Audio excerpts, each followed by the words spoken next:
So my name's Alex Scholes and I own a company called All Marine Services. We're established here in Perth, Western Australia in 1999, so we've been going about 26 years. A couple of years ago, we were invited to inspect a vessel, a 1974 HALVORSEN 70, and this is the vessel here,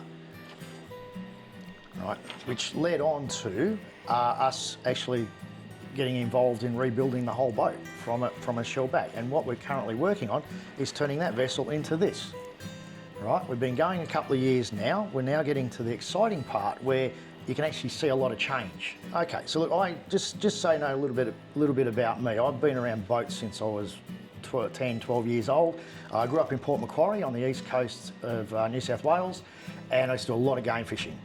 I got invited, because I won a lot of tournaments and that, I got invited to crew on a lot of bigger game fishing boats. And actually, at one occasion, when I was about 12, 13 years old, I used to go down to the Harrington, was the Australian Boat Company in Harrington, and actually help the shipwrights there fit out a 48-foot sports fishing boat. So I've been around for a while involved in the boating. I then went to the Australian Maritime College in Tasmania, did a degree in nautical science, and I was actually an officer in the Merchant Navy.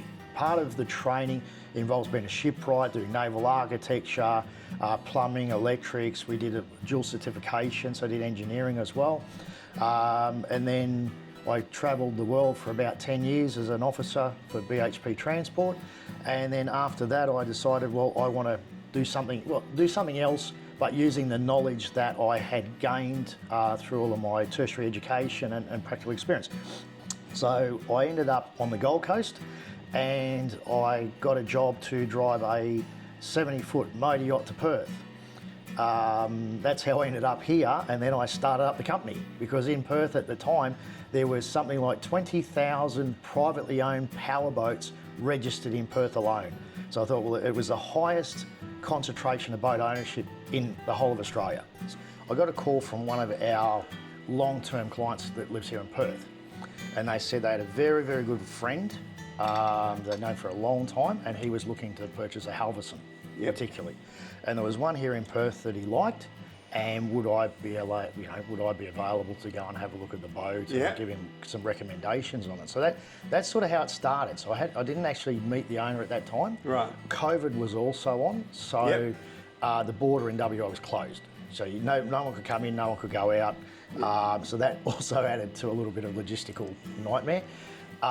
So anyway, I rang Mark, who actually owns the boat now, and we got to talking. He said, look, he was interested in a HALVORSEN. He wanted something that was a classic style.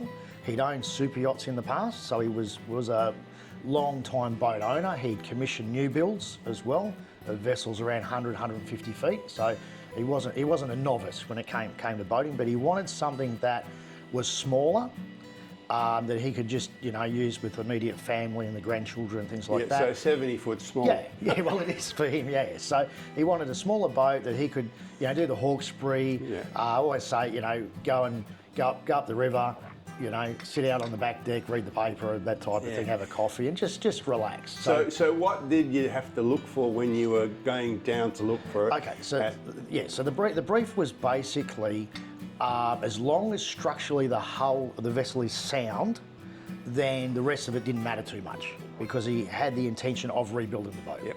So that was the main concern, and being that it was a 1975 build vessel, so that's what, 40 years old, thereabouts, and timber, there could be a lot of unknowns. Right. Fortunately, the boat had been in Perth for quite a while, so it'd been in Perth for 15 years or so.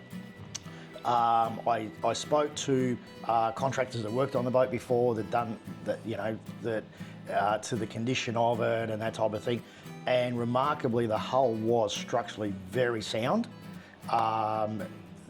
The rest of the boat, it showed its age. It was very tight. Can you flick through a few of the pictures and talk about a few of those? So these are the photos here of what was advertised when the boat was for sale. So I'm looking at the galley at the moment. It was a very standard layout by HALVORSEN. They actually built 3 vessels to this plan. This one was converted into more of a pleasure vessel, and it went originally to Adelaide, I believe, and it stayed there for quite a while. Then it got bought by a prominent mining family here in Perth, and it came to Perth, I believe, in the mid-80s. One of the recent owners, he did a bit of a mini refit on the boat, which in my opinion was disgusting. You know, they had used pine and stained it to look like teak. They had put burl laminex. I'm looking at the photo of the saloon. You can see the burl inlays they put in the doors. It's not. The boat didn't deserve that. It was done, in my opinion, cheap and nasty, right? And took away from the classicness of the vessel. They used a lot of MDF. They basically just refaced some of the draw fronts in the cabins with MDF and laminex. And we're seeing a few of those photos. So cool. So you know, again, it's just not the way you would do it. No. You know, if you really love the boat. But it was also, you know, it was showing its age. A lot of the fittings, the finishes and that were quite dated by modern standards. The finish, so that, you know, the chroming was wearing off. The finish on the metalwork was starting to tarnish. The varnish work was, you know, had been let go. So a timber boat by nature is very high maintenance. Okay. So you don't go buying a timber boat if you want to run on a minimal maintenance budget, because you just can't do it. Well, history is very important with this type of vessel, or with any vessel for that matter. You want to know who's had it, how they've looked after it, what maintenance has been done. Similar to a car, you know, service history, but with a boat, it's a lot more involved. So again, like I said, because it's a timber hull, you look at what the annual inspections when it was out of the water, what sort of maintenance records there were. In this case, there was a repair to one of the shaft logs, which is basically where the shaft exits out of the hull. That had a little bit of rot, so that had been repaired properly, and I checked that. There was a couple of areas forward of the engine room where there was some earthing plates, and again, there was a bit of corrosion around that, probably caused by the bonding system, because it's again timber boat. But that hadn't been repaired, but it wasn't at the point where it had got catastrophic yet, but we were made aware of that. That was really the only issues with the hull itself. I believe the bilge was quite... You need to tell us about the bilge. Yeah, okay. So you had pretty much 40 years of build-up of sludge and grease and crap in the bilges. The engine room was disgusting. It was black. You just didn't want to go in there. You got some good photos of that there. Yeah. So you can see, like, I'm looking at photos around the foredeck, the side decks. The teak was well worn. It was just horrid. You can see where they hadn't put the drains in for the deck scuppers in the correct place, so water was pooling and wasn't going over the sides. The electronics was dated, extremely dated, and looking at the electrical switch panel, I mean, it was just a metal panel with a series of circuit breakers, and you had to refer to a piece of foolscap paper with numbers as to what they actually were. So, you know, it was very agricultural. Oh, wow. You know, so if you lost that piece of paper, you had no clue what was going on. So tell me, did the brief from the client mean he wanted to strip the whole vessel back? Not exactly. The plan was to give it a bit of a makeover, put some new engines in it and some new gensets. But once we started getting into it, it was evident that, well, to do it properly, we'll just do it right, do it once, do it properly. So it grew. Fortunately, the owner, as I said, he's a seasoned boater, so he knows what's involved. He has the budget to obviously do this, so it wasn't like a shock that, oh, now I've got to rebuild the whole boat. So, you know, we had a couple of meetings. Once the border was open, Mark came across from the East Coast, went through the boat, and it was, okay, well, look, you know, it's not to the standard that I would like, but, you know, I had sent him about 2,000 photos off the boat and a report, so he knew what he was getting into, but it was like, oh, now I've seen it, let's just go to town, and I want everything replaced.